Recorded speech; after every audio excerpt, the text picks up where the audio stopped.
કેટલાક મહિનાઓમાં મોદી સરકારે દેશની ઐતિહાસિક અને જીવનધારા યોજનામાંની એક મનરેગા યોજનાને નબળી બનાવી છે। આ યોજનાએ વર્ષો સુધી દેશના કરોડો મજૂરો અને નાના ખેડૂતોને રોજગાર અને આત્મસન્માન આપ્યું છે। આજે એ જ લોકો સુરક્ષા અને અન્યાયનો અનુભવ કરી રહ્યા છે। આ વાત અમે નહીં પણ સંદીપ દીક્ષિત કહી રહ્યા છે।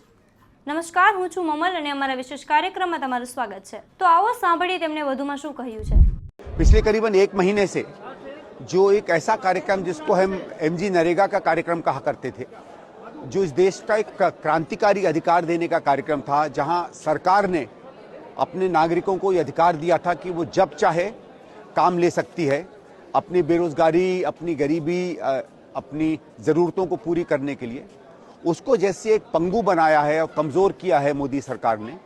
पूरे देश का जो एक समझ लीजिए मजदूर है, खेतीहर मजदूर है, छोटा किसान है, जिसने मनरेगा से अपने घरों को चलाया है, अपनी बिजनेस को चलाया है, वो आंदोलित सा हो गया है।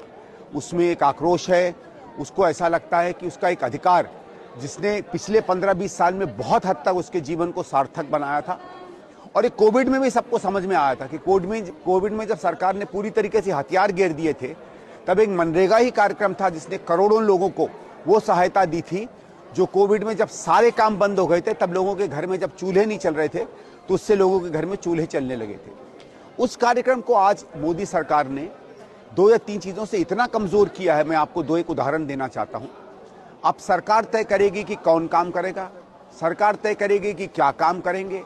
मतलब गांव की विशेषताएं जो पहले पूरी होती थी, इंसान आगे बढ़कर अपनी ग्राम सभा में बताता था कि उसकी और उसके समाज की क्या ज़रूरतें हैं, उस सबको दरकिनार करके एक तानाशाही सरकार की तरीके से हमारी सिर्फ भारत सरकार, प्रधानमंत्री, उनका दफ्तर अगर तय करेगा, तो इसके अंदर जो लोकतांत्रिक मूल थे, लोगों के अधिकार के जो मूल थे मनरेगा के, उसको बिल्कुल समाप्त करके एक सरकार की तरफ से दान पुण्य वाली स्कीम इसको बना दिया है। सीधे सीधे मोदी जानते थे कि मनरेगा में लोग जिसको अधिकार समझते हैं, वो अगर हम लोगों को दान पुण्य की तरह देंगे तो उसका चुनाव में उसका असर होगा। तो अपनी चुनावी ज़रूरतों को पूरी करने के लिए एक क्रांतिकारी एक्ट को इन्होंने बदलकर एक कार्यक्रम में तब्दील कर दिया है।